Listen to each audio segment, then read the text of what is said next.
বৈশাখ মাইয়া বিল সেউরি বাড়ি পাই না, বিলটা জমা দিতাম। ও স্যার, আসিল দিকে কেন? আপনার বাড়ি তুকে নেন আপনার বিল। ও বেটা বাদ দিয়ে যা বেটা, এখানে বিল কত টাকা আইছে বেটাও, আমি তো বুঝলাম না। স্যার আপনার বিল আইছে 1080 টাকা। এখন দিলে পাইনি স্যার বিল, না পরে দিবেন? বাবা রে, বিল তো অফিসে গিয়া দিবনে বেটা, কিন্তু অত টাকা বিল আয় বেটা, কিছু কমাই যে আনানি বেটা, 200-300 মাঝে যদি আনা যাইতো বেটা, দেখ করে বাবা।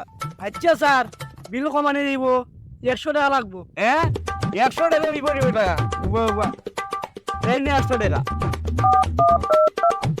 এলো স্যার, সেই স্যার কাউন্টার লাইনটা কেটে দিলেন তো। ওকে স্যার, আজ আমার লেগে কাউন্টার বিল দেওয়া লাগতো না, জাহানি শেষ।